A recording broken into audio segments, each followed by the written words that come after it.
છે, હું દરેક જગ્યાએ સ્ટેજ ઉપર ઊભો થાઉં તો પહેલી વાત એ કહું છું કે ભૂદેવ બનો ભૂદેવ, પ્રથમ જ્ઞાની બનો અને પછી તમારું અનુકરણ બીજો સમાજ કરશે. ભલા માણસ આપણા ઘરે ડેકલા વાગે ને ભૂવા ધૂણે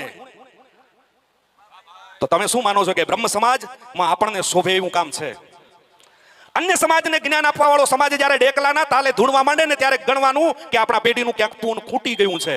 આવા રવાડે ક્યાંય ચડતા નહીં, કારણ કે આપણે બીજાને વેદોનું જ્ઞાન આપીએ છીએ, આપણે બીજી સમાજને ધર્મનું જ્ઞાન આપીએ છીએ, રામાયણનું જ્ઞાન આપીએ છીએ, હોમ હવન કરીએ છીએ. આ તો આપણે હોમ હવન છોડી દીધા. બાકી પુરોહિત જ એને કહેવાય જે યજ્ઞ કરતો હોય એ રાજપુરોહિત છે. તો આપણી જાતને ક્યારે આપણે ભૂલીએ નહીં અને આ ખોટા રિવાજોમાં ક્યાંય તણાઈએ નહીં. સાચું બોલજો, આમાંથી બર્થડે કેટલા ઉજવે છે બાળકો? માતાઓ પણ એટલા શોખીન હોય છે કે મારો દીકરો હેપી બર્થડે તો કરવો જોઈએ. હું તમને કારણ બતાવું હેપી બર્થડે નું. હું લગભગ દરેક જગ્યાએ કહું છું, મહેન્દ્રભાઈ ક્યારેક સાઉન્ડ લઈને હોય, લગભગ દરેક જગ્યાએ મારી આ વાત થતી હોય છે. સાહેબ, આપણા ધર્મની અંદર ભગવાનની સામે દીવો કરીએ અને દીવાનો પ્રકાશ થાય તો સુકન માનવામાં આવે ને જો દીવો ઝાપટું આવે પવનનું ને જો ઓલવાઈ જાય તો એ અપસુકન છે. કેટલા માને છે? આમાં મારી ખોટી વાત હોય તો કહેજો. તમારા ઘરે કુળદેવીને દીવો કરો અને દીવો જો ઓલવાઈ જાય તો સાહેબ અપસુકન છે, સુકન નથી. હવે આવો બર્થડે ઉપર. બર્થડેમાં આયા, પેલા પોદલા જેવો કેક ખડક્યો, ઉપર રંગીન રંગીન ચોકલેટ નાખી, મીણબત્તીઓ ઉપર 4 ગોઠવી અને પછી પાછા ફૂં ફૂં કરીને મીણબત્તી ઓલવે, કાપે, મોઢે ચોપડે અને પછી ખાય.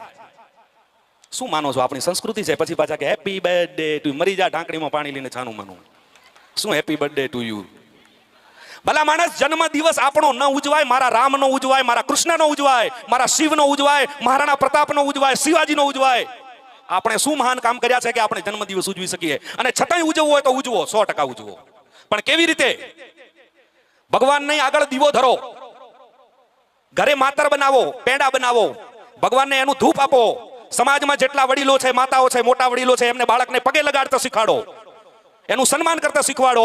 અને પોતે ધોતી પહેરીને જો છોકરો હોય તો એને બાઈ હોય તો માથે ઓઢીને અને પછી મા બાપના આશીર્વાદ લે અને આજુબાજુમાં એ પ્રસાદીને વેચે ને તો એને કહેવાય જન્મદિવસ ઉજવ્યો. બાકી ફૂં ફૂં કરીને આપણે જે હેપી બર્થડે ટુ યુ કહીએ છીએ ને એને જાકારો આપજો.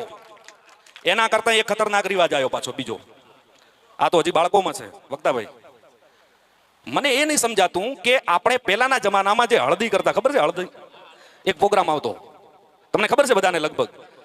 ત્યારે આપણા તડકામાં કામ કરતા, એવા એસીમાં રહેવા વાળા નહોતા.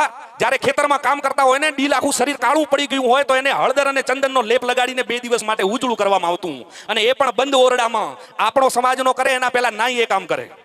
નાઈ સમાજના આપણા સેવક છે, એમને એ કામ કરતા. અને આપણે એને શેમાં બદલ્યું છે? મોટો મંડપ સજાવીએ, બધા હળદર લગાવે, હળદી લગાવે, એના મોઢે ચોપડે, કપડે ચોપડે ને 1 લાખ રૂપિયાનો ખર્ચો કરે. શું વાત કરો છો ભલા મને? આ હલ્દીના પ્રોગ્રામો આપણા સમાજમાં પિક્ચરનામાંથી ઉતારા કરી કરીને ખોટા ખોટા ખર્ચે નહીં ચડશો. આપણા રીત રિવાજો છે એમાં ચાલો, એના કરતા એક બીજો રિવાજ તમને ખબર હોય તો આપણા સમાજમાં આવ્યો કે નહીં આવ્યો મને ખબર નહીં, પણ લગભગ આવવાની તૈયારીમાં છે. કયો? Pre wedding. આ ઘણા બાપુઓને નહીં સમજાય કે પ્રી વેડિંગ એટલે શું. બાપુ, એ પ્રી વેડિંગ એવું છે કાકા કે લગ્ન થાય ને, લગ્ન એના પહેલા છોકરો ને છોકરી ફરવા માટે જાય અને 2 દિવસ એકલા રોકાઈને ત્યાં ફોટોગ્રાફી કરે, વિડીયો ચાલુ કરે. હવે લગ્ન પહેલાનું લગ્ન એટલે પ્રી વેડિંગ.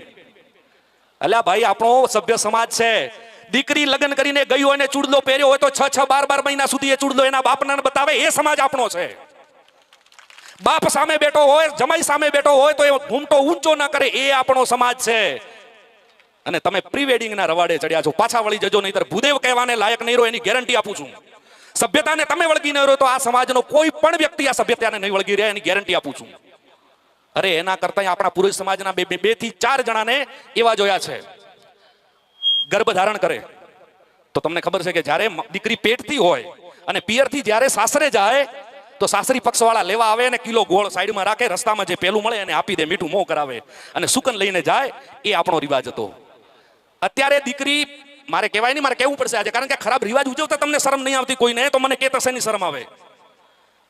પેટ ઉગાડું રાખીને એનો જમાઈ એને બાજુમાં હાથ રાખીને ઊભો રહે અને પછી 2-4 ફોટા પડાવે અને પાછા ન્યૂ બેબી બર્ન એવા કઈ મેસેજ મૂકે. ભલા માણસ, મરી જાઓ. શિવાજીના પેટે, માં જીજાબાઈના પેટે શિવાજી ત્યારે જન્મ્યા કે જ્યારે એને રામાયણ વાંચી ગર્ભાવસ્થા દરમિયાન.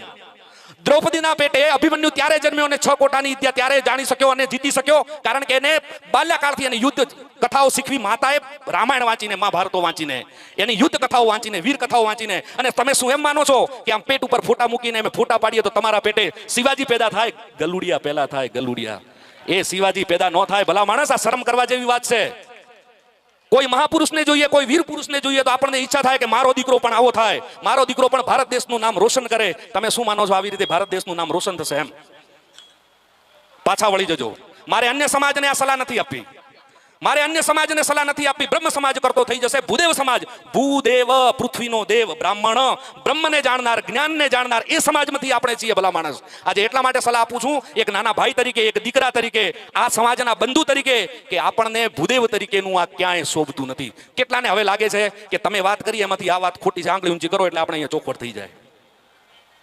અને જો તમને સાચી લાગ્યો તો એકવાર જોરદાર તાળીઓથી વધાવી લેજો.